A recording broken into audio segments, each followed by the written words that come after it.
એની અંદર છે chapter number 6 ની આપણે વાત કરતા હતા. એમાં લાસ્ટ ટાઈમ તમને છે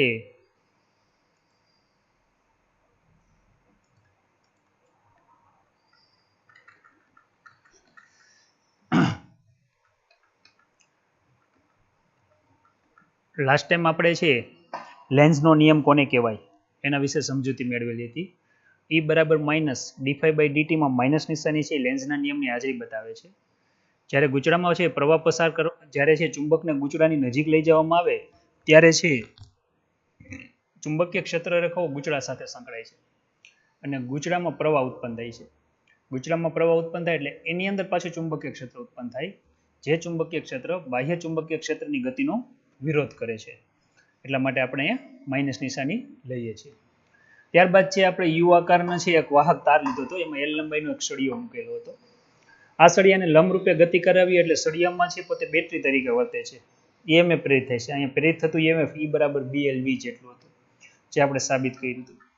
ત્યારબાદ લેન્સ નિયમ આ ખાસ તમારે યાદ રાખવાનો છે. લોરેન્જ ફોર્સ બરાબર છે. અંગૂઠું હંમેશા બળની દિશા, મોટી આંગળી છે ચુંબકીય ક્ષેત્રની દિશા અને V છે એ પતલી આંગળીની દિશામાં હોય છે. અને આના આધારે આપણે છે અહીંયા આપણે યાંત્રિક ઉર્જાના ભોગે વિદ્યુત ઉર્જા ઉત્પન્ન થાય છે એવું આપણે સાબિત કરેલું છે. જોવા મિકેનિકલ પાવર અને ઇલેક્ટ્રિક પાવર આની આપણે સમજૂતી લીધી હતી. વધારામાં આપણે એવું પણ સાબિત કરેલું હતું કે છે અહીંયા પ્રેરિત થતો વિદ્યુત ભાર છે એ ફ્લક્સના સમપ્રમાણમાં હોય છે, જ્યારે તારના અવરોધના વ્યસ્ત પ્રમાણમાં હોય છે. વિદ્યાર્થી મિત્રો, આજનો આપણો જે ટોપિક છે બરાબર છે એ છે ઘુમરી પ્રવાહ એટલે શું.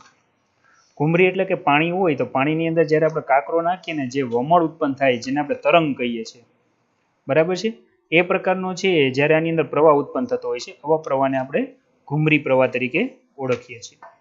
શું છે ફેર બરાબર, ક્યાં આપણે છે કઈ રીતે ઉત્પન્ન થાય એની થોડીક હું અહીંયા સમજૂતી આપણે લઈએ ઘુમરી પ્રવાહ વિશે. જો ખાસ કરીને જ્યારે કોઈ ચુંબકીય ક્ષેત્ર છે, આ ચુંબકીય ક્ષેત્ર બતાવીએ. આ ચુંબકીય ક્ષેત્ર છે હું કંઈક આવું બતાવું છું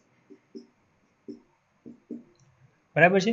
તમે જોઈ શકો છો કે અહીંયા ચુંબકીય ક્ષેત્ર રેખાઓ તમે જુઓ ને, અહીંયા જુઓ. એવું બતાવું કે જેમ જેમ નીચે તરફ જશો ને એમ ચુંબકીય ક્ષેત્ર ઘટે છે. એનો અર્થ એવો થયો કે આ સમાન ચુંબકીય ક્ષેત્ર નથી, અસમાન છે બરાબર છે. અહીંયા છે એકબીજાથી નજીક મેં બતાવેલું છે, જ્યારે અહીંયા જે છે એકબીજાથી છે મેં થોડુંક છૂટું બતાવેલું છે. હવે મારે શું કરવું છે તો કોઈ એક ધાતુની પ્લેટ લેવી છે. તો અહીંયા છે હું એક ધાતુની પ્લેટ લઉં. આ ધાતુની પ્લેટ જેને હું બતાવું તો કંઈક આ રીતે થશે. આ છે ધાતુની પ્લેટ. આને મારે ઉપરથી નીચે તરફ સરકાવી છે, એટલે કે નીચે તરફ ગતિ કરાવી છે બરાબર છે. નીચે તરફ છે દાખલા તરીકે V જેટલા વેગથી ગતિ કરાવું એટલે તમને ખબર છે કે અહીંયા તમે જોઈ શકો છો કે ચુંબકીય ક્ષેત્ર અંદરની દિશામાં છે બરાબર છે. આપણે એક આ સૂત્ર આવડે છે.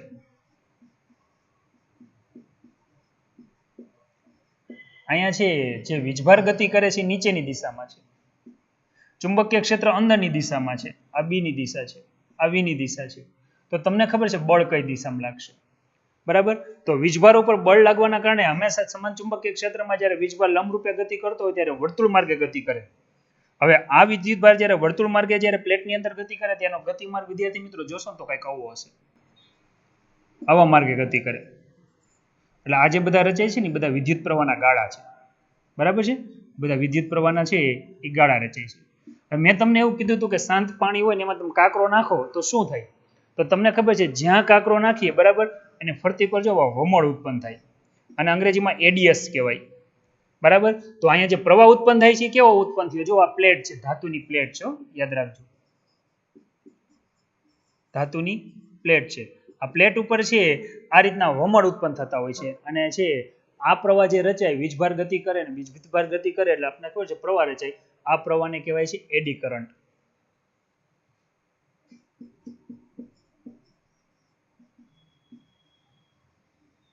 બરાબર. એડી કરંટ તરીકે ઓળખવામાં આવે છે.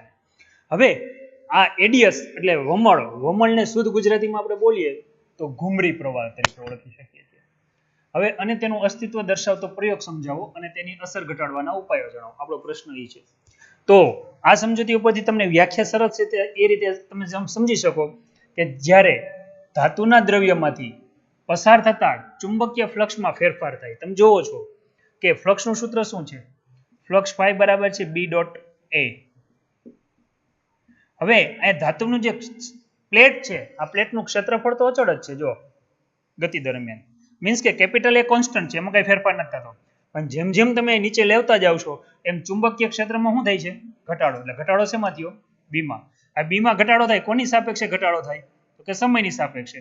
હવે ફ્લક્સમાં જ્યારે સમયની સાપેક્ષે ઘટાડો થાય ત્યારે શું ઉત્પન્ન થાય? તો કે ઈએમએફ પ્રેરિત થાય, વોલ્ટેજ ઉત્પન્ન થાય. વોલ્ટેજનું કામ શું? તો કે પ્રવાહ ઉત્પન્ન કરવાનું. બરાબર, ઈ બરાબર આર, પ્લેટનો અવરોધ આર જેટલો હોય તો કે જ્યારે છે ધાતુના દ્રવ્યમાંથી પસાર થતા ચુંબકીય ફ્લક્સમાં ફેરફાર થાય ત્યારે જે ઈએમએફના કારણે પ્રવાહ રચાય છે આ પ્રવાહને એડી પ્રવાહ અથવા તો કહેવામાં આવે છે ઘુમરી પ્રવાહ તરીકે ઓળખવામાં આવે છે. તો લગભગ વિદ્યાર્થીને છે એ સમજાઈ ગયું હશે કે એડી પ્રવાહ શું છે. હવે આની સમજૂતી કોને આપી? આની સમજૂતી છે જેને આપેલી છે એ વૈજ્ઞાનિકનું નામ પણ છે સરસ મજાનું છે, યાદ રહી જાય એવું છે. લગભગ આ સાલમાં એને સમજૂતી આપેલી છે. વૈજ્ઞાનિકનું નામ છે ફુકો. આ વૈજ્ઞાનિકનું નામ છે, ખાસ યાદ રાખજો. બરાબર, ફુકોએ છે ઘુમરી પ્રવાહ વિશેની સમજૂતી આપેલી છે. હવે વાત એ છે કે આનો ઉપયોગ ક્યાં થાય, કઈ રીતે થાય એ આપણે સમજવું છે. બરાબર, તો આપણે અહીંયા શું કરીએ તો કે શક્તિશાળી ચુંબકના કોઈ પણ બે ધ્રુવો લઈએ. જેમ કે આપણે અહીં બતાવીએ કે આ ચુંબકના છે બે ધ્રુવો છે, એક એન છે અને બીજો છે અહીંયા છે ધ્રુવ લઈ એસ.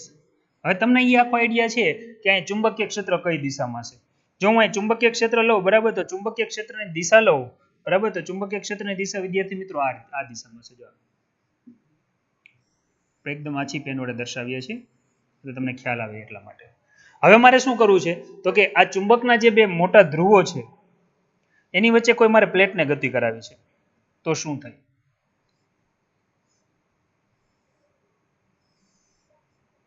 આ ચુંબકના છે બે મોટા ધ્રુવો છે,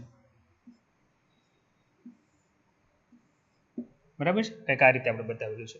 હવે આની અંદર મારે કોઈ પ્લેટને ગતિ કરાવી છે. જેમ તમે છે તમારા હાથમાં ચોપડી ઝાલો, બરાબર, ચોપડી આખી બંધ હોય ને બે એક આંગળીને એક અંગૂઠા વચ્ચે ઝાલો ને તમે એને ફેરવો, દોલન કરાવો, એવી કંઈક સિચ્યુએશન છે. બરાબર, તો મારે અહીંયા વચ્ચે એક પ્લેટ મૂકવી છે. આપણે મૂકીએ એકાદી પ્લેટ રાખી કે છે અહીંયા છે આ કોઈ એક ધાતુની પ્લેટ છે, યાદ રાખજો પ્લેટ છે, હો, બરાબર છે. હવે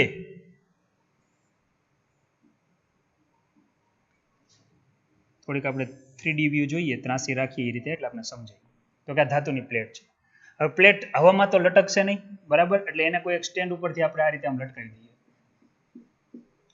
ઓકે, હવે મારે પ્લેટને છે ને જેમ મેં તમને કીધું એ પ્રમાણે તમે ચોપડી બંધ કરો અને ઉપરની સાઈડથી જ્યાં ભૌતિક વિજ્ઞાન લખેલું છે આપણી ફિઝિક્સ બુકમાં, ત્યાંથી એક આંગળીના અંગૂઠાથી તમે આમ દોલન કરાવો છો એને, એ રીતે આને દોલન કરાવી છે.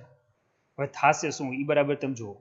જ્યારે છે આ પ્લેટ છે ચુંબકીય ક્ષેત્રની બહાર હશે, જેવી અંદર આવતી જશે એટલે અહીંયા શું થાય છે તો કે અહીંયા સૂત્ર આ લાગુ પડે છે, ફ્લક્સ ફાઈ બરાબર છે બી ઇન્ટુ શું થાય એ.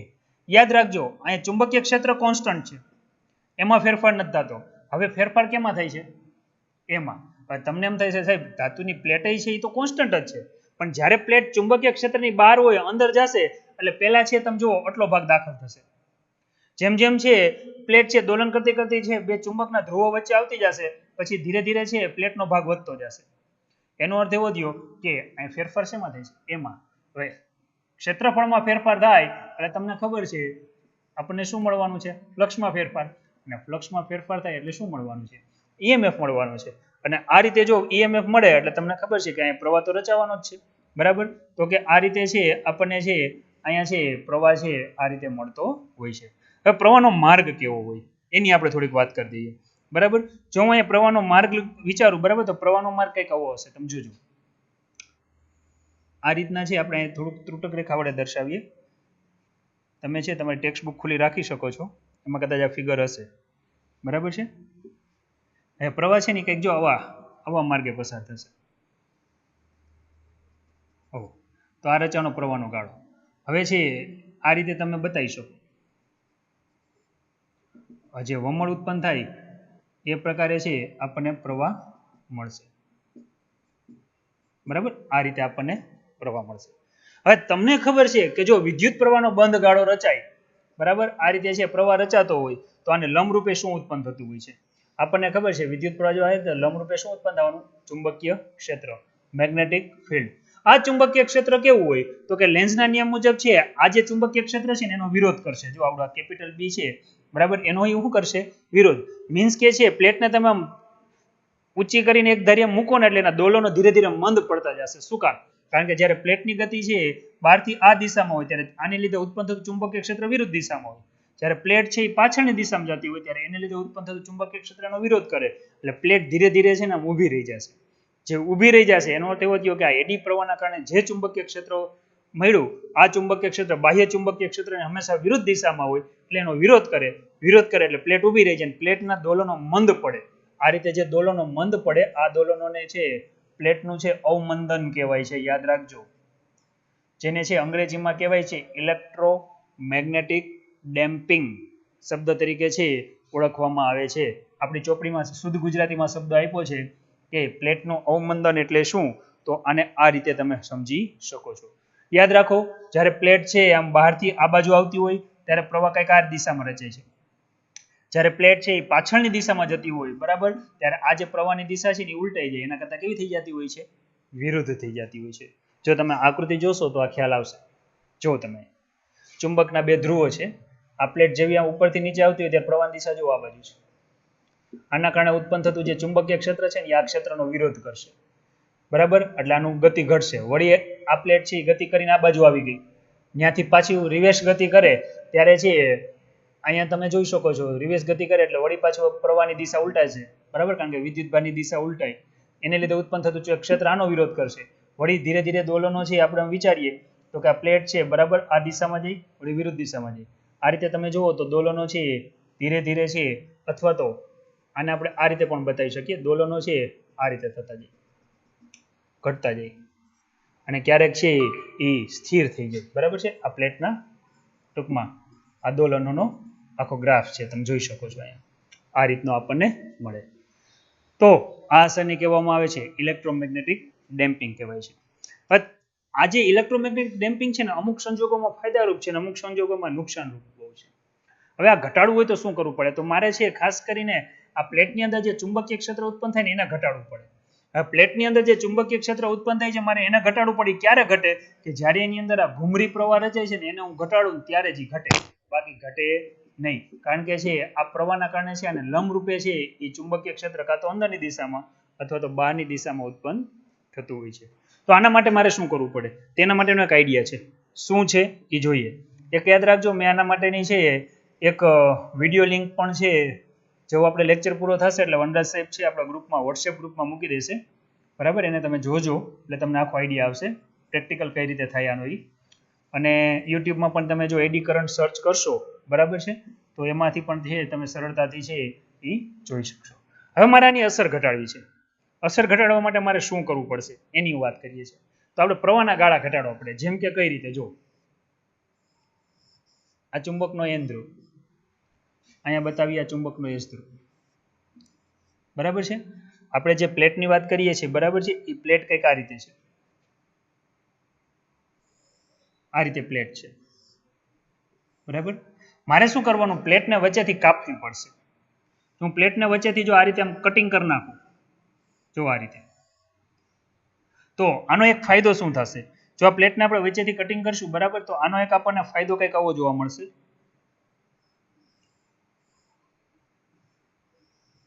જો આ પ્લેટ છે, આપણે કોઈ આધાર ઉપર આને લટકાવી દઈએ છીએ. હવે શું થશે? પહેલા જે આપણે પ્લેટ લીધી હતી, પ્લેટ કઈ કવી લીધી હતી, એના કારણે પ્રવાહ રચાતો, વિદ્યાર્થી મિત્રો, જો એ આ રીતે છે આખા આવા ગાળામાં રચાતો, બરાબર, આ રીતે છે આપણે પ્રવાહ મળતો અને એના કારણે ચુંબકીય ક્ષેત્ર પ્રબળ ઉત્પન્ન થતું. મારે પ્રવાહ જ ઘટાડી નાખવો છે, બરાબર, તો વચ્ચેથી જો હું આ રીતે કાપા કરી નાખું, બરાબર, તો છે એ વસ્તુ છે એને આપણે ઘટાડી શકીએ. હવે તમે પ્રવાહની દિશા જુઓ કેવી હશે. ટૂંકમાં એને લાંબા માર્ગે હાલવું પડશે. જો પ્રવાહને જોઈ શકો છો તમે, એનો અર્થ એવો થયો કે એનો જે બંધ ગાળો છે ને લાંબા માર્ગે થશે, ખૂબ એને લાંબુ પેલા કરતા છે એની અસર ઘટી જશે. હવે આ જે પ્રવાહ આખો રચાય છે, અથવા તો જો હું આને ઘાટી સાઈન લીટી વડે દર્શાવું તો હવે આ પ્રવાહને આવા લાંબા માર્ગે ચાલુ પડશે. હવે તમે જોઈ શકો છો અહીં વિદ્યુત પ્રવાહના ગાળા જ ઘટી જાય છે. તમે જોઈ શકો છો જો અહીંયા કેટલા ગાળા હતા, બરાબર છે. એની જગ્યાએ હવે એક જ ગાળો રચાય છે અને આ રીતે ખૂબ લાંબા માર્ગે છે. એટલે આને લીધે જે ઉત્પન્ન થતો પ્રવાહ છે, જો પ્રવાહ આવો કંઈક ઉત્પન્ન થશે, આવો હશે. અને આના કારણે જે ઉત્પન્ન થતું ચુંબકીય ક્ષેત્ર છે એ આના કરતા છે ખૂબ ઓછું હશે. ખૂબ ઓછું હશે તો એનો અર્થ એવો થયો કે તમે જે આ પ્રયોગ કરતા હતા, આ પ્રયોગની અંદર જ્યારે પ્લેટને ઉપરથી મૂકો ત્યારે ધારી લ્યો કે 4 સેકન્ડમાં જ ઊભી રહી જતી હતી, ફોર એક્ઝામ્પલ. તો આને છે જેમ અહીંયા તમે પ્રયોગ કરો છો એ જ પ્રયોગ અહીંયા કરશો. હવે આ પ્લેટને ઉપરથી મૂકશો તો 4 ની જગ્યાએ કદાચ છે 8 કે 10 સેકન્ડ સુધી ચાલુ રહેશે. શું કામ? કારણ કે અહીંયા ઉત્પન્ન થતું ચુંબકીય ક્ષેત્ર ઘટી ગયું એટલે એડી પ્રવાહની અસર સીધી ઘટી ગઈ. એડી પ્રવાહની અસર ઘટી જવાના કારણે છે દોલનો લાંબા સમય સુધી થઈ શકશે. લગભગ ને બધાના પ્રયોગ સમજાઈ ગયો હશે, બરાબર છે. તો આ રીતે આને સમજી શકાય. આપણી ચોપડીમાં જો આવી આકૃતિ આપી છે, તમે જોઈ શકો છો. જો આ પ્લેટનો કાપા જુઓ તમે, આ રીતે કરેલા છે, બરાબર. હવે આની અંદર ઉત્પન્ન થતો પ્રવાહ છે ને ટૂંકા માર્ગે જ થશે. જો આ રીતે તમે બતાવી શકો. માત્ર છે વચ્ચે જે ભાગ છે આવડો, જો આ ભાગ એને મેગ્નિફાઈન કરીને અહીંયા બતાવેલો છે, બરાબર. નાના નાના ગાળામાં છે એ પ્રવાહ જોવા મળશે. હું આને આ રીતે પણ અહીંયા બતાવી શકું. જો આજે મેં બતાવેલું છે, બરાબર છે. અહીંયા છે આ જે ભાગ છે આટલો ભાગ, બરાબર. પ્રવાહના છે નાના નાના ગાળા તમારે બતાવો હોય તોય તમે બતાવી શકો છો. જેમ કે જો આજે આખો વચ્ચેનો ભાગ છે, પણ રચાઈ ઓરિજિનલ ફિઝિક્સ જો આપણે સમજતા હોય તો આ રીતે જ રચાશે, બરાબર. આપણી ટેક્સ્ટ બુકમાં આ રીતે બતાવ્યું છે પણ આ રીતે ન રચાતા હોય. ટેક્સ્ટ બુકમાં જો તમે જોઈ શકો છો આગલી જે છે આપણે બતાવીએ, જો નાના નાના પ્રવાહ ગાળા બતાવ્યા છે, બરાબર. એટલે કે એમાં એમ કીધું છે પ્રવાહ છે એ આવા માર્ગે જ વહે છે, જો આમ.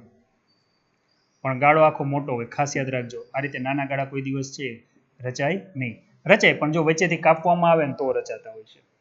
તો ઇલેક્ટ્રોમેગ્નેટિક ડેમ્પિંગ કોને કહેવાય એ તમને સમજાઈ ગયું હશે. વિદ્યાર્થી મિત્રો, હવે છે આપણે થોડુંક આની બીજી ઉપયોગ લેવો છે, બીજી અસર સમજવી છે. હવે આ નુકસાન ક્યાં જાય એની વાત કરીએ.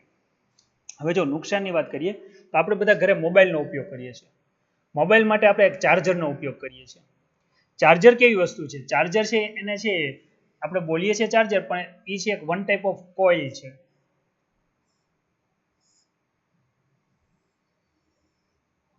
ચાર્જર છે એ આ રીતે છે એક વન ટાઈપ ઓફ કોઇલ છે.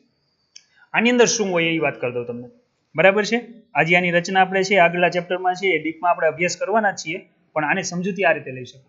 જો એક આ બાજુ આમ તારનું વાઇન્ડિંગ હોય છે, આપણી ભાષામાં એને કોઇલ કહીએ છીએ આપણે, બરાબર. આને છે પ્રાઇમરી કોઇલ કહેવાય.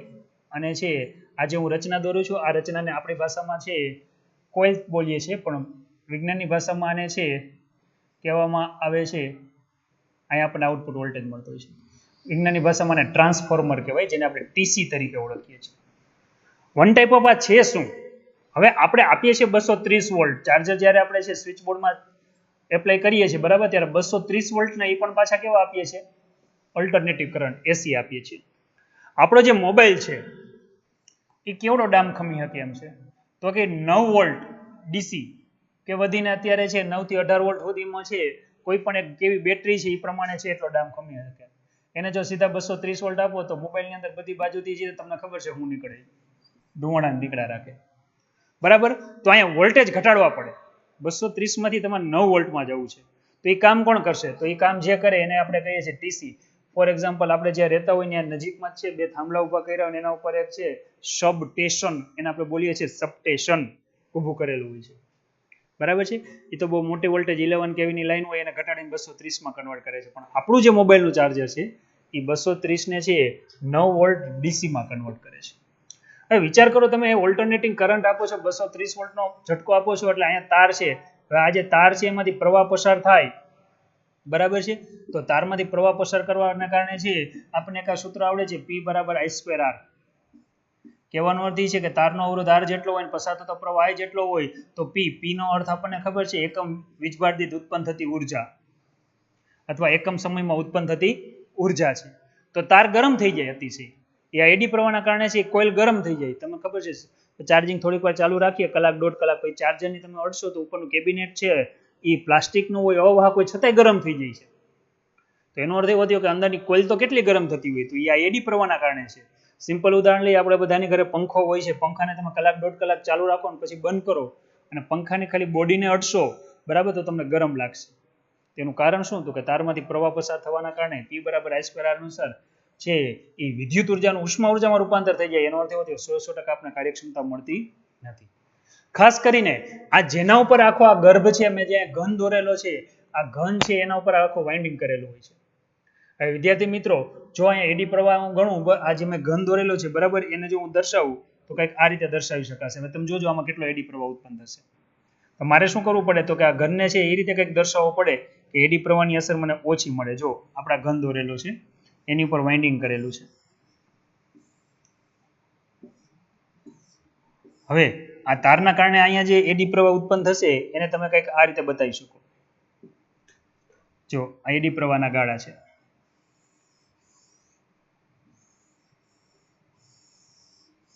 બરાબર, આ રીતે છે. આની અંદરથી ઉત્પન્ન થાય તો આ તો લોખંડ છે, અમુકનું ગરમ થાય. ગરમ થાય તો જે અમુકનો જે તાર છે એક તો એમાં પ્રવાહ પસાર થતો હતો, એ તો ગરમ થતો હતો.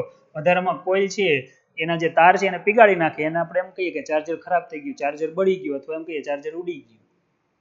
બરાબર, આવા શબ્દ આપણે બોલતા હોય છે. તો આ મુશ્કેલી નિવારવા માટે શું કરવું પડે? તો આ ગર્ભમાં જે એડી પ્રવાહ ઉત્પન્ન થાય છે એને ઘટાડવો પડે. ઘટાડી શકાય? તો કે આ ઘટાડી શકાય. કઈ રીતે ઘટાડી શકાય? બરાબર, એની સમજૂતી આપણે લેવી છે. ચાલો, એની સમજૂતી લેવા માટે આપણે છે આ જ કોઇલને આપણે છે બતાવીએ કે આજે આને આપણે કઈ રીતે દર્શાવી શકશું.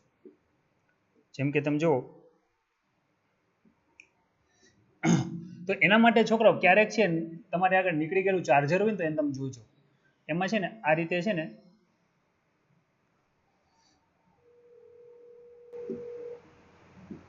આ રીતે છે આખી આખી બ્લેડ છે ને કટિંગ કરેલી હોય છે. હવે ઈ આકારની છે ને પતરીમાં કટિંગ કરેલી હોય છે આખી બ્લેડ. જોવા રીતે હવે તમે જોઈ શકો છો કે પહેલા જે આપણે પ્લેટ બતાવી હતી આખી આમ હતી, એટલે પ્રવાહ જો આ રીતે ઉત્પન્ન થતો હતો. હવે છે અને આ રીતે પ્લેટનું આપણે અહીંયા કટિંગ બતાવ્યું છે, જો તમે જોઈ શકો છો આ રીતે કટિંગ કરેલી હોય છે. સામેનો ભાગ પણ કેવો હોય છે? તો સામેનો ભાગ પણ છે વિદ્યાર્થીઓ આ રીતે છે, એમાં પણ છે આખું આમ કટિંગ કરેલું છે. એટલે લોખંડનો ગર્ભ જે આપણે જે જોતા હતા, બરાબર છે, એ લોખંડનો ગર્ભ આખો કંઈક આ રીતે હોય છે. હવે આની ઉપર શું કરતા દેવામાં આવે? તો કે આની ઉપર વાર્નિશ લગાડી દેવામાં આવે. બરાબર છે, આની ઉપર જો આપણે દર્શાવીએ તો કે છે આ રીતે આમ વાર્નિશ લગાડી દેવામાં આવે. હવે આની ઉપર આવી જ બીજી છે ઈ આકારની છે બીજી પટ્ટી મૂકી દેવામાં આવે. હવે જો આ વાર્નિશ લગાડેલું છે, બરાબર. વાર્નિશ છે એ છોકરાઓ અવાહક છે. એનો અર્થ એવો થયો એકબીજાને ઇલેક્ટ્રિકલી રીતે છે ને એ અલગ પાડે છે.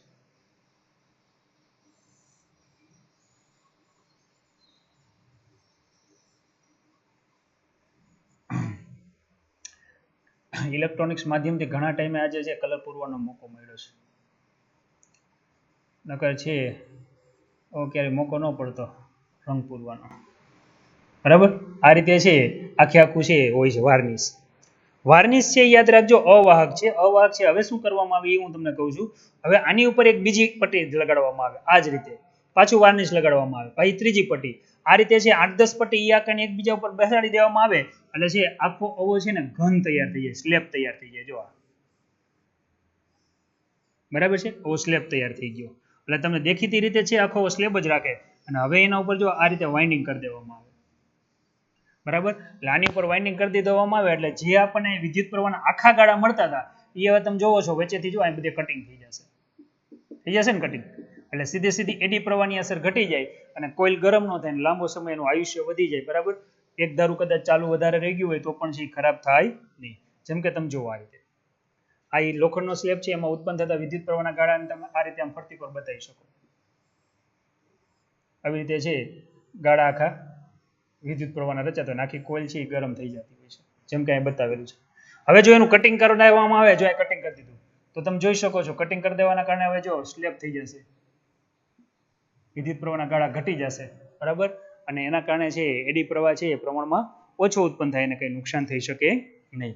તો વિદ્યાર્થી મિત્રો, ઘુમરી પ્રવાહ છે કોઈ પણ ઇલેક્ટ્રોનિક્સ વસ્તુ હોય એની અંદર છે ઉત્પન્ન થતો જ હોય છે, એક પ્રકારનો અવરોધ જ છે. પણ હવે જે આપણે ભણીએ છીએ એ ખૂબ અગત્યનું છે, એના ઉપયોગો ખાસ અગત્યના છે. આ પરીક્ષામાં છે ઘણીવાર પૂછાય છે કે ઘુમરી પ્રવાહ એટલે કે એડી પ્રવાહના ઉપયોગો જણાવો. માત્ર 4 ઉપયોગ છે, યાદ રાખવાના છે તમારે. પહેલો ઉપયોગ ક્યાં થાય છે? તો કે ટ્રેનમાં મેગ્નેટિક બ્રેકિંગ સિસ્ટમમાં થાય છે. હવે વિદ્યાર્થી મિત્રો, આપણને ખબર છે કે ટ્રેન છે, બરાબર ને,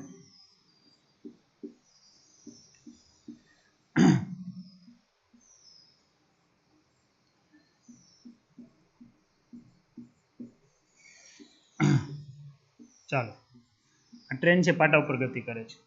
ટ્રેનને બ્રેક મારવાની થાય એટલે તમને ખબર છે એક ધારી બ્રેક ન લગાડે, નકર છે અહીંયા છે પાછું બીજું કંઈક ચાલુ થઈ જાય, વાયલા ડબ્બા આગળ આવી જાય.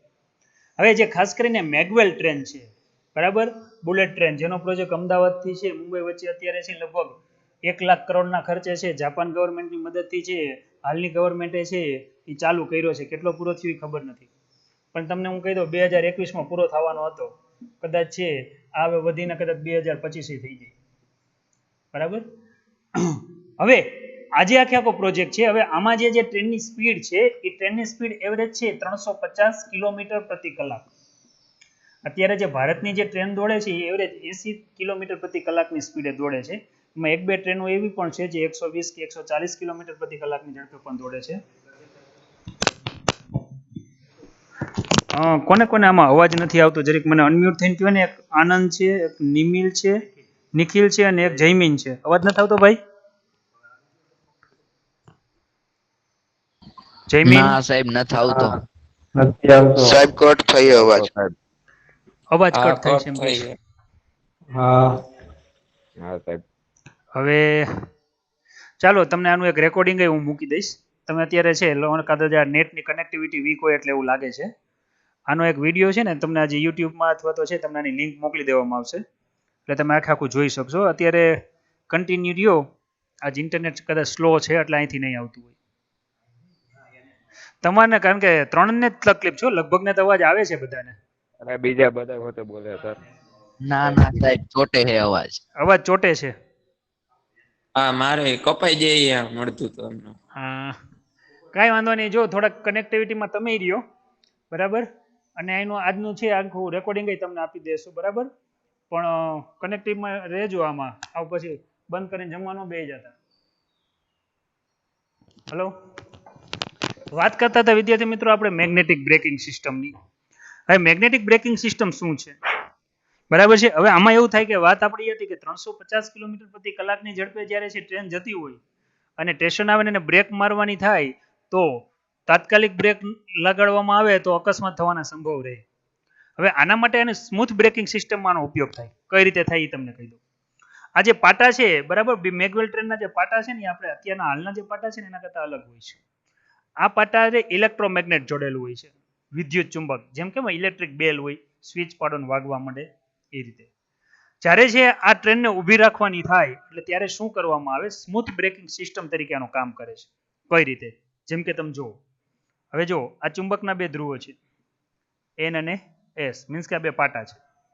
પાટામાં છે એક બાજુનો છેડો એન ધ્રુવ તરીકે બીજો બાજુનો છેડો એસ ધ્રુવ તરીકે વર્તે. હવે એમાં જે આ જે છે ટ્રેન છે, બરાબર, એનું વ્હીલ ફરે છે વચ્ચે.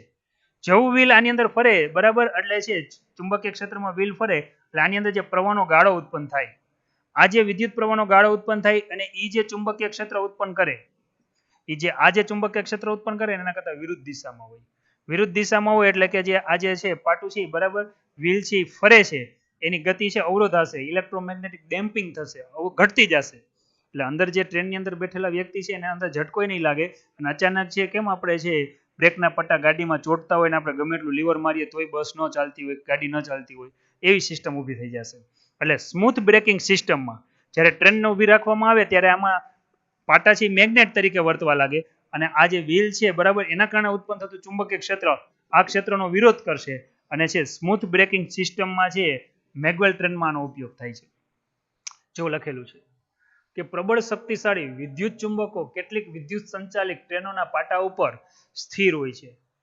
આમ વિદ્યુત ચુંબકો સક્રિય થાય. સક્રિય ક્યારે થાય? કે જ્યારે એને પાવર આપવામાં આવે. જેમ ઇલેક્ટ્રિક બેલને કેમ સ્વિચ દબાવીએ ત્યારે જ છે એ ચુંબક તરીકે વર્તે ને ત્યારે જ અથડામણ થાય એ રીતે. ત્યારે ટ્રેનોમાં પ્રેરિત ઘુમરી પ્રવાહ ઉત્પન્ન થાય છે, જે ટ્રેનની ગતિનો શું કરે છે? વિરોધ. આમ કોઈ યાંત્રિક જોડાણો ન હોવાથી બ્રેકિંગ ઉપર છે બીજી કોઈ ઝટકા રહિત છે આપણને અસર જોવા મળે છે. યાંત્રિક જોડાણ એટલે કે કોઈ મિકેનિકલ જોડાણ નથી. અચાનક છે વ્હીલ જે ફ્રી ફરતું હોય, ઘુમરી પ્રવાહના કારણે થોડુંક જામ ફરવા માંડે અને ટ્રેન છે એ ઊભી રહી જતી હોય છે. તો આ એક છે ફાયદો છે. બીજો ફાયદો શું છે? બીજો ફાયદો મેં તમને ઓલરેડી સમજાવી દીધો છે. વિદ્યુત અવમંદન એટલે ઇલેક્ટ્રોમેગ્નેટિક ડેમ્પિંગમાં ઉપયોગ થતો હોય છે. બરાબર છે. હવે ખાસ કરીને આમાં આપણે એમ કીધું છે કે કેટલાક ગેલ્વેનોમીટરમાં બિન ચુંબકીય ધાતુની સામગ્રીઓમાંથી બનેલો સ્થિર ગર્ભ હોય છે. જ્યારે ગુચરું દોલન કરે છે ત્યારે ગર્ભમાં ઉત્પન્ન થયેલા ઘુમરી પ્રવાહો ગતિનો વિરોધ કરે છે અને છે ગુચરાને ઝડપથી સ્થિર સ્થિતિમાં લાવે છે. હવે જો આને આ રીતે આપણે સમજીએ. ગેલ્વેનોમીટર આપણે આખું સમજાવી દીધું છે તમને ચોથા પાઠમાં. બરાબર? આ રીતે 15 સુધી હોય છે. આ જુદું જુદું સ્કેલ માપ હોય છે. આ 15 સુધી હોય છે. મોટા ભાગે છે ગેલ્વેનોમીટર ક્યાં સ્થિર થતો હોય છે? 0. ગેલ્વેનોમીટરની રચના કેવી હોય છે એ હું રિપીટ કરું છું. આપણે ઓલરેડી ભણાવી દીધું છે. તમારી આગળ ફોકસ સ્ટડીમાં વિડીયો પણ પડેલો હશે ચોથા ચેપ્ટરનો, જોઈ લેજો. આ એક નળાકાર રાખવામાં આવે છે, તમને ખબર છે. હવે આના ઉપર છે બીજી એક વાઇન્ડિંગ કરેલી કોઇલ રાખવામાં આવે છે. આની ઉપર છે આ રીતે છે આવી વાઇન્ડિંગ કરેલી એક કોઇલ હોય છે. આખી આ રચના તમને સમજાવી છે. આની ઉપર આવું કિલકિત કરેલું ગૂંચળું હોય છે, એની સાથે આવો કાંટો જોડેલો હોય છે. આખી એવી કંઈક રચના છે. અહીંયા છે બે છેડા, અહીંથી પ્રવાહ દાખલ થતો હોય અને અહીંથી પ્રવાહ છે એ બહાર નીકળતો હોય છે. હવે ખાસ કરીને હોય છે શું? આ તો પ્રવાહ આપણે સમજાતા એ ટોર્કના આધારે સમજાવ્યા હતા. બરાબર? ટોર્ક બરાબર છે NIA, આ રીતે તમને સમજાવેલું હતું. બરાબર K5. બરાબર? આવું એક સૂત્ર મેં મેળવેલું છે અને આપણે સાબિત પણ કર્યું છે. ખાસ કરીને છે આની અંદર ઘુમરી પ્રવાહ ગતિનો વિરોધ કઈ રીતે કરે છે કે જેવું અહીંયા છે તમે ટોર્કના સંદર્ભમાં વધારે સમજાશે કે જેવું તમે અહીંયા છે પ્રવાહ પસાર કરો એટલે આ કોઇલ છે ને, આ જે કોઇલ, બરાબર, એમાં પ્રવાહ પસાર થાય એટલે એમાં ટોર્ક લાગે. ટોર્ક લાગે એટલે એક છેડો આ બાજુ ખેંચાય અને બીજો બાજુ આ બાજુ બળ લાગે. આમ આ કોઇલ પોતાની જગ્યાએ જ રહીને ફરે એટલે આની અંદર છે આટા ચડે એટલે જે કાંટો જે સ્થિર છે એક બાજુ આમ ખેંચાતો જાય. જેવો પ્રવાહ બંધ કરો એટલે આમાં જે વળ ચડ્યો એ મૂળ સ્થિતિમાં આવે એટલે કાંટો વળી પાછો થઈ જાય છે 0 સ્થિતિમાં. ટૂંકમાં ખાસ કરીને છે આપણે ઇલેક્ટ્રોમેગ્નેટિક આની અંદર પણ છે આનો ઉપયોગ થાય છે. બીજું એ કે વાહનો હોય છે, વાહનોની અંદર જે સ્પીડોમીટર આવે છે, વાહનોની અંદર જે આપણે સ્પીડ માપવાનું મીટર હોય છે એમાં પણ છે આનો ઉપયોગ થતો હોય છે. ખાસ આ તમે છે આનું છે યુટ્યુબમાં એક વિડીયો લિંક જોશો એટલે વધારે ખ્યાલ આવશે તમને. બરાબર? જે આ સિદ્ધાંત ઉપર કામ કરે છે. ત્રીજો ઉપયોગ લઈએ, ઇન્ડક્ટન્સ ફર્નેસ એટલે પ્રેરણ ભઠ્ઠીમાં આનો ઉપયોગ થાય છે. હવે શબ્દ જ ભઠ્ઠી છે. ભઠ્ઠીનું કામ શું છે? ઓગાળવાનું છે. ધારી લો કે ઘણી બધી મિશ્ર ધાતુ છે, જમીનમાંથી મળે છે. કોઈ પણ ધાતુ શુદ્ધ સ્વરૂપે નથી મળતી, મિશ્ર ધાતુ મળે છે. ફોર એક્ઝામ્પલ વધારે પડતી તો શું હોય છે? તો કે ધૂળ હોય છે. આની અંદર છે લોખંડ હોય છે, નિકલ હોય, કોબાલ્ટ હોય છે, બરાબર છે, ગોલ્ડ હોય, સિલ્વર હોય. ગોલ્ડ એટલે આપણે આને AU સાઇન વડે દર્શાવીએ, ઓરમ એટલે ગોલ્ડ થાય. બરાબર? આવી જુદી જુદી ધાતુ હોય છે, મિશ્ર ધાતુ. દરેકના છે ગલન બિંદુ અને ઉત્કલન બિંદુ જુદા જુદા હોય છે. Boiling point and melting point બધાના કેવા હોય છે? અલગ અલગ. ખાસ કરીને અહીંયા શું કરવામાં આવે તો કે ચુંબકના છે બે મોટા ધ્રુવો લખાડવામાં આવે, N અને S. બહુ પ્રબળ શક્તિશાળી ચુંબકના ધ્રુવ હોય. વચ્ચે બેલ્ટ હોય છે. આ બેલ્ટ ઉપર છે આ માટીને છે મૂકી દેવામાં આવે એટલે છે આ માટી છે આની અંદર મૂકી દેવામાં આવે. બેલ્ટ છે એ ધીરે ધીરે નીચે તરફ સરકતો હોય. જેવો નીચે તરફ સરકે એટલે જે આ માટીના કણો છે એ અણુ કે પરમાણુ છે, યાદ રાખજો. એને જ્યારે પ્રબળ ચુંબકીય ક્ષેત્ર મળે એટલે એની અંદર જે પરમાણુઓ છે એ આ રીતે ગતિ કરશે. પરમાણુની અંદર રહેલા ઇલેક્ટ્રોન ગતિ કરશે. ઇલેક્ટ્રોન ગતિ કરે એટલે કે તમે જોઈ શકો છો કે આવા દરેક ઇલેક્ટ્રોન ગતિ કરે એટલે વિદ્યુત પ્રવાહનો ગાળો રચાય. વિદ્યુત પ્રવાહનો ગાળો રચાય, બરાબર. તો એના કારણે છે આની અંદર છે જે P બરાબર I²R પ્રમાણે છે આનું ટેમ્પરેચર હાઈ થાય. ટેમ્પરેચર વધે તો જુદી જુદી ધાતુ છે એના ગલન બિંદુ અને ઉત્કલન બિંદુ અલગ અલગ છે બધી મિશ્ર ધાતુ, પણ જુદા જુદા તાપમાને છે આ જે ધાતુ છે આ ધાતુમાંથી છે મિશ્ર ધાતુમાંથી અલગ અલગ તાપમાને એને છે એને અલગ કરી શકાય. તો ખાસ કરીને છે ફર્નેસ એટલે તમને ખબર છે ભઠ્ઠી, બરાબર, આમાંનો ઉપયોગ થાય છે.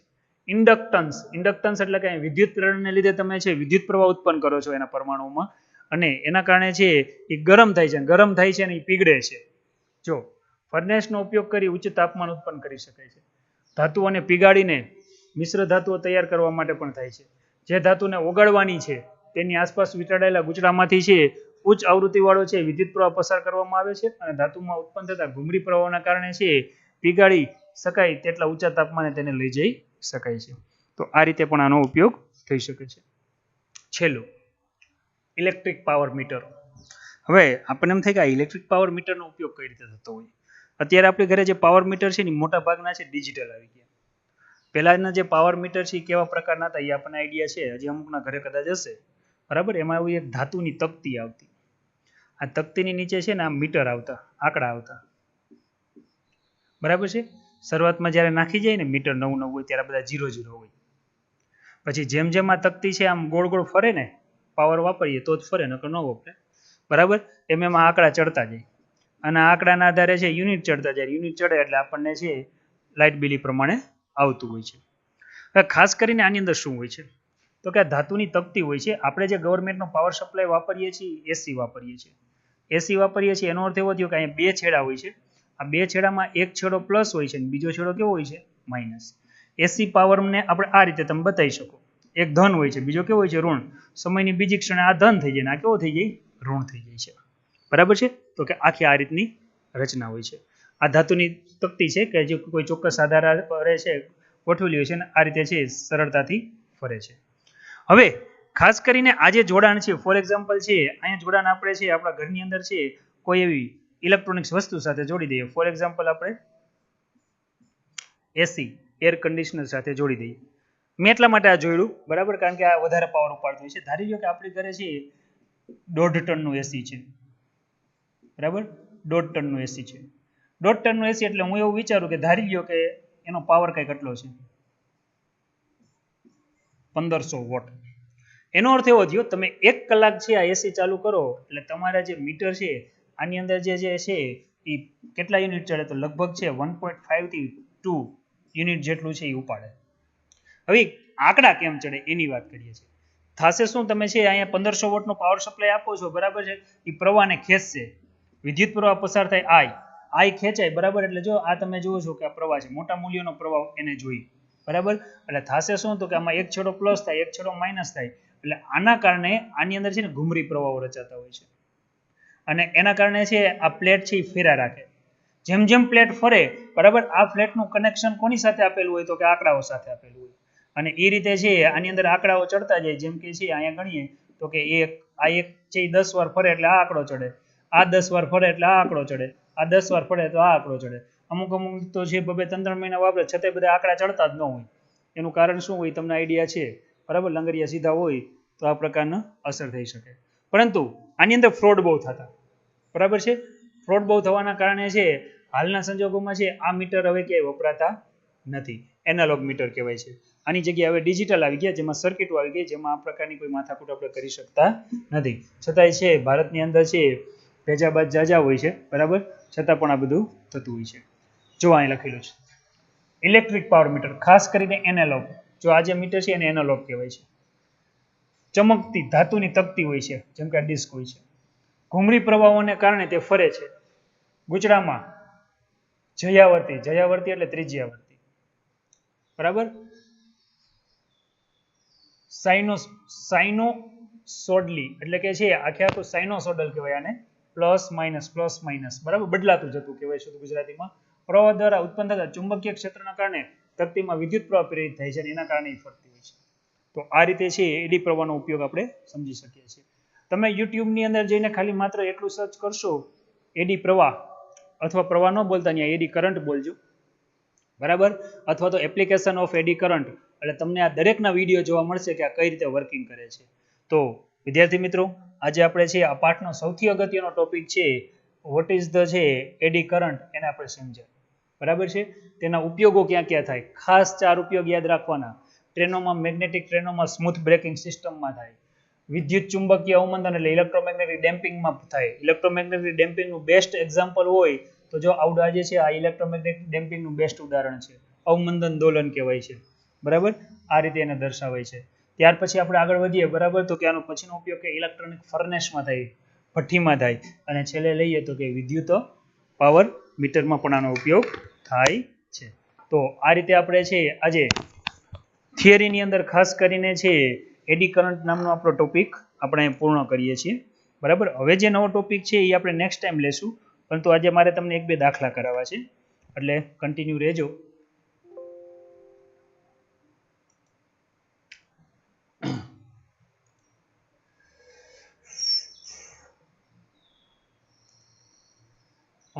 તમારા કે ટેક્સ્ટ બુક છે, આ ટેક્સ્ટ બુકની અંદર છે આપણે અત્યારે ઉદાહરણ નંબર 6.1 છે એ જોવો જોઈએ, એનો આપણે અભ્યાસ કરીએ. આજે આ તમને આકૃતિ આપેલી છે, આકૃતિ ઇલેક્ટ્રિક જનરેટરની છે, જે આ પાઠનો લાસ્ટ ટોપિક છે. બરાબર છે. જોઈએ શું છે. જો પેલું ઉદાહરણ આકૃતિ આપી છે એના ઉપરથી એવું લાગે છે કે તમને આવડશે જ, કારણ કે ફેરેડેનો નિયમ છે. શું ઉદાહરણ છે એ હું તમને કહી દઉં. હવે જેમ કે જો અહીંયા 2 ગુચડા છે, એકમાં અહીંયા વોલ્ટેજ આપેલા છે, એકમાં આપણે વોલ્ટેજ આપેલા છે અને એકમાં એક ગેલોનોમીટર જોડેલું છે. વોલ્ટેજ આપો છો એટલે આમાંથી પ્રવાહ ઉત્પન્ન થાય છે અને એના કારણે ઉત્પન્ન થતી ક્ષેત્ર રેખાઓ બીજા ગુચડા સાથે જોડાય છે. બીજા ગુચડામાં જોડાવાના કારણે છે અહીંયા જો આ રીતે આમ જોડાય છે અને આ ગુચડામાં પ્રવાહ પ્રેરિત થાય છે, જે આપણે ગેલોનોમીટર દ્વારા નોંધી શકીએ છીએ. શું છે કે ગેલોનોમીટરમાં મોટું કોણાવર્તન મેળવવા માટે તમે શું કરશો એવું કીધું છે કે તમારે પ્રવાહનું મૂલ્ય મોટું લેવું છે. તો એવું આપણે કહી શકીએ કે જે આ બીજું ગુચડું છે, જેને આપણે C1 ગુચડું કહીએ છીએ, અને આ C2 ગુચડું છે. તો મારે એવા પ્રયાસ હોવા જોઈએ કે મેક્સિમમ ક્ષેત્ર રેખાઓ આમાંથી પસાર થવી જોઈએ. એના માટે શું કરાય, તો વચ્ચે એક ધાતુનો સળિયો રાખી દેવાય. સળિયો રાખવાથી શું થાય કે ધાતુનો સળિયો શું વાહક હોય, મોટા ભાગની ક્ષેત્ર રેખાઓને આ બાજુ ખેંચી નાખે. ખેંચે એટલે આપણે પ્રવાહ કેવો મળે, મોટો. ત્રીજી વસ્તુ શું હોવી જોઈએ, તો કે અહીંયા જે બેટરી છે, બેટરીને આપણે વોલ્ટેજ વધારી દેવાય. બેટરીના વોલ્ટેજ વધારો એટલે પ્રવાહ વધશે. જેમ અહીંયા વધુ પ્રવાહ ઉત્પન્ન થાય એમ વધારે ક્ષેત્ર રેખા ઉત્પન્ન થાય. તો આ રીતે છે આપણે છે બીજામાં છે એ ગેલોનોમીટરનું આવર્તન વધારી શકીએ. જો આપણને કીધું છે કે ગુચડા C2 ની અંદર નરમ લોખંડથી બનેલો સળિયાનો ઉપયોગ કરવો જોઈએ. યાદ રાખો, સળિયો તમારે અહીંયા વચ્ચે મૂકવાનો છે, જેથી મેક્સિમમ ક્ષેત્ર રેખાઓ એમાં દાખલ થાય. ગુચડાને શક્તિશાળી બેટરી સાથે જોડવી પડે, એટલે વોલ્ટેજ વધારવા પડે. ત્રીજો પોઈન્ટ કે આ ગોઠવણને ગુચડા C1 તરફ ઝડપથી ખસેડો. ઓકે, એટલે એક બીજું પણ એ પણ કીધું છે કે આ જ ગુચડાને છે જો ઝડપથી તમે ફેરેડેએ કીધું એ પ્રમાણે નજીક લઈ જાઓ તો મેક્સિમમ ક્ષેત્ર રેખાઓ એમાં પસાર થાય. મેક્સિમમ ક્ષેત્ર રેખાઓ પસાર થવાના કારણે છે આની અંદર પ્રવાહનું મૂલ્ય વધી શકે. ત્યાર પછી ગેલેનોમીટરની ગેરહાજરીમાં તમે પ્રેરિત વિદ્યુત પ્રવાહની હાજરીને કેવી રીતે ચકાસશો? સરસ ટોપિક છે. બરાબર છે. ધારી લ્યો કે અહીં ગેલેનોમીટર નથી, તો તમે શું કરશો? જેમ કે ગેલોનોમીટર નથી, બરાબર, તો આપણે અહીં શું કરાય, તો કે અહીંયા એક ઇલેક્ટ્રિક લેમ્પ મૂકી દેવાય, નાનો એવો બલ્બ મૂકી દેવાય. બરાબર છે. જો અહીંથી પ્રવાહ પસાર થાય તો આ લેમ્પ છે ને એ પ્રકાશિત થાય. બરાબર, જેને ડાયનેમો પણ કહી શકો છો. એટલે લેમ્પ પ્રકાશિત થાય, જ્યારે લેમ્પ ફૂલ પ્રકાશિત થાય ત્યારે આપણે એવું વિચારી શકાય કે જેમાં ગુચડાને તમે ઝડપથી નજીક લાવશો તો અહીં પાવર વધશે એક ધારો, જ્યારે છે દૂર લઈ જશો ત્યારે પાવર આનો ડીમ થતો જશે. તો આ રીતે પણ તમે છે પ્રવાહની હાજરીની નોંધ લઈ શકો છો. ગેલોનોમીટરને બદલે નાની ટોર્ચ બેટરીમાં જે લેમ્પડી હોય એ લેમ્પડી મૂકો, મીન્સ કે બલ્બ મૂકો. બરાબર. હવે આના આધારે ગતિ છે જેમ કરાવશો એમ વિદ્યુત પ્રવાહની હાજરી પ્રવાહ વધઘટ કારણે મળી જશે. બરાબર. વધારામાં તમે પણ છોકરો બીજા પણ ઘણા બધા પોઈન્ટ વિચારી શકો છો. જો ભૌતિક વિજ્ઞાન શાસ્ત્રમાં દરેકને નવીનતા લાવવાનું શીખવું જોઈએ. માઇકલ ફેરેડેને અત્યાર સુધીના શ્રેષ્ઠ પ્રયોગશાસ્ત્રી પૈકીના છે એક ગણવામાં આવે છે કે જેમની આગવી કુશળતા છે એ ખૂબ માહિર હતી. માત્ર વિચારથી જ વિદ્યાર્થી મિત્રો એટલો બધો ફેરફાર કર્યો. એને એવું હતું કે બદલાતું જતું જો વિદ્યુત ક્ષેત્ર છે ચુંબકીય ક્ષેત્ર ઉત્પન્ન કરતું હોય તો શા માટે ચુંબકીય ક્ષેત્ર વિદ્યુત ક્ષેત્ર ઉત્પન્ન કરી શકે નહીં. અને એને છે આખી ગોઠવણ કરી અને આપણને છે અત્યારે ઇલેક્ટ્રિસિટી કઈ રીતે મળે છે એની આખી અમૂલ્ય એવી શોધ આપણને આપેલી છે. ચાલો આપણે છે 6.2 ઉદાહરણ લઈએ છીએ. ખાસ યાદ રાખજો, હું જે સાદુરૂપ આપું મારી રીત સાદુરૂપની, અને કદાચ તમને જે PDF મળશે એમાં થોડો ઘણો ફેરફાર હશે. તમે તમારી રીતે ટેક્સ્ટબુક મુજબ હું જે આપું એ રીતે કોઈ પણ રીતે તમે સાદુરૂપ આપી શકો છો, એમાં ક્યાંય બાંધછોડ નથી. જવાબ આવવો જોઈએ. 10 સેન્ટીમીટર બાજુવાળી અને 0.5 ઓહમનો અવરોધ ધરાવતી એક ચોરસ લૂપ પૂર્વ પશ્ચિમ સમતલમાં ઊભી રાખવામાં આવે છે. ચાલો અહીં બાજુની લંબાઈ લઉં L, તો 10 સેન્ટીમીટર છે, એટલે કે 10 ઇન્ટુ 10⁻² મીટર છે. હવે ચોરસ લૂપ છે, તમારે એનું ક્ષેત્રફળ લેવું હોય તો તમને ખબર છે L સ્ક્વેર કરવું પડે. એનો અર્થ એવો થયો 10 × 10⁻², અને એનો વર્ગ કરવો પડે, એટલે 100 × 10⁻4 કરવું પડે. એનો અર્થ એવો થયો કેપિટલ A મને મળશે 10⁻² મીટર સ્ક્વેર. મેં અહીંયા એરિયા અગાઉથી ફાઇન્ડ કરી લીધો છે. હવે એનો અવરોધ કેટલો છે, બરાબર? તો અહીં લઈએ પ્લેટનો અવરોધ, જેને આપણે સ્મોલ r સાઇન વડે દર્શાવી, જે 0.5 ઓહમ છે. એક ચોરસ લૂપ છે, પૂર્વ પશ્ચિમ સમતલમાં જે ઊભી રાખવામાં આવે છે, ચુંબકીય ક્ષેત્ર લગાડેલું છે B, 0.10 ટેસ્લા નું એક સમાન ચુંબકીય ક્ષેત્રમાં સમતલને ઉત્તર દક્ષિણ દિશામાં સુનિયોજિત રાખેલું છે. હવે ચુંબકીય ક્ષેત્ર તમે જોઈ શકો છો 0.7 સેકન્ડના અચળ દળે ઘટીને શૂન્ય થઈ જાય છે. એનો અર્થ એવો થયો કે સમયનો ફેરફાર અહીંયા આપ્યો છે ડેલ્ટા ટી 0.70 સેકન્ડ. આ પ્રારંભિક ચુંબકીય ક્ષેત્ર છે.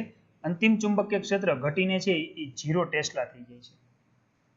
તો આ સમય અંતરાલ દરમિયાન પ્રેરિત થતું EMF અને વિદ્યુત પ્રવાહ બંને ગોતવાનું છે. એનો અર્થ એવો થયો પ્રેરિત થતું EMF એટલે મારે અહીંયા છે એક EMF ફાઇન્ડ કરવાનું છે, અને સાથે સાથે છે વિદ્યુત પ્રવાહ કેટલો મળે, બરાબર છે, કેપિટલ I, એ પણ મારે ગોતવાનું છે. તો આરામથી આપણે ગોતી શકીએ એમ છીએ. કઈ રીતે? વધારામાં તમે જુઓ, આ દિશા તમે જુઓ પૂર્વ પશ્ચિમ છે, અને આ કઈ છે ઉત્તર દક્ષિણ, બરાબર? એનો અર્થ એવો થયો કે અહીંયા છે એ પ્લેટ એને લંબ રૂપે રાખેલી છે. લંબ રૂપે રાખેલી છે ત્યારે આપણે અહીંયા છે ખૂણો કેટલો બને છે એની આપણે થોડીક પહેલા ચર્ચા કરી લઈએ, કે અહીં છે અવરોધ ધરાવતી એક ચોરસ લૂપને પૂર્વ પશ્ચિમ સમતલમાં ઊભી રાખવામાં આવે છે. આપણે છે આકૃતિ દોરીએ તો વધારે આપણને આઈડિયા આવે. આ રીતે આપણે દોરીએ. આ ઉત્તર છે, આ દક્ષિણ છે, આ પૂર્વ છે, અને આ છે પશ્ચિમ છે. હવે લૂપને પૂર્વ પશ્ચિમ સમતલમાં ઊભી રાખવામાં છે. પ્લેટ છે ને એ અહીંયા કંઈક રાખેલી છે આ રીતે. અલગ કલરથી બતાવીએ. આ રીતે થઈ, બરાબર, ઊભી રાખેલી છે આ રીતે. તો હવે બીજું શું કીધું છે? સમતલમાં સુનિયોજિત કરેલી છે. આનું છે જે આપણને એમ કીધું છે પૂર્વ અને પશ્ચિમ, અને પૂર્વ પશ્ચિમ સમતલમાં ઊભી રાખેલી છે. ચુંબકીય ક્ષેત્ર ઉત્તર પૂર્વ, હવે જો આ ઉત્તર છે અને પૂર્વ છે, એનો અર્થ એવો થયો વચ્ચે બરાબર અહીં ખૂણો બને છે. આ વચ્ચે ખૂણો બને એટલે તમે જોઈ શકો છો કે બરાબર વચ્ચેનો જે ખૂણો છે એ કેટલા એંગલ હોય છે, 45 એંગલ, બરાબર છે. આ રીતે છે વચ્ચેના એંગલ સાથે છે બી દિશામાં છે સુનિયોજિત કરે છે. એટલે અહીંયા આપણને જે ખૂણો આપેલો છે, ખાસ યાદ રાખજો, બરાબર, એ ખૂણો આપણને છે 45 એંગલ આપેલો છે. હવે આના ઉપરથી આપણે છે આગળ વધીએ, ગણતરી કરીએ, બરાબર. પહેલા તો આપણે ફ્લક્સમાં થતો ફેરફાર ગણી લઈશું, અને પછી આગળ છે એની ગણતરી કરતા જઈએ. જેમ કે ચુંબકીય ક્ષેત્ર ગૂંચળાના ક્ષેત્રફળ સદિશ સાથે ધારી લ્યો 45 નો ખૂણો બનાવે છે, તો પ્રારંભિક ફ્લક્સ કેટલું થાય? પ્રારંભિક છે, જો હું અહીં ફ્લક્સ લઉં તો આ ફ્લક્સને છે હું કદાચ φ1 વડે દર્શાવું, બરાબર. તો મારે અહીં સૂત્ર શું મૂકવું પડશે? B × A × છે cos 45, આ રીતે મૂકવું પડે. તો અહીંયા છે ફ્લક્સ φ1, B ની કિંમત આપણને ઓલરેડી આપેલી છે 0.1 છે કંઈક, બરાબર છે. અને ઓલરેડી આપણે કેપિટલ A પણ મેળવેલું છે, 10⁻² છે. ચુંબકીય ક્ષેત્ર આપણે મેળવેલું છે પ્રારંભિક, કંઈક એટલું છે, બરાબર છે. તો અહીંયા છે 10⁻² આવું લખશું, અને cos 45 એટલે આપણને ખબર છે શું થાય, 1/√2. આ રીતે જો આપણે સાદુરૂપ આપીએ, બરાબર, તો આપણને જે પ્રારંભિક ફ્લક્સ છે, બરાબર, એ લગભગ કેટલું મળશે? તો તમે જોઈ શકો છો 0.1 × 10⁻² ને છેદમાં √2, બરાબર. આવું તમે લખી શકો જો લખવું હોય તો, અને છેદમાં √2 ન લખવું હોય તો અહીંયા 1.41 લખી શકો વેબર.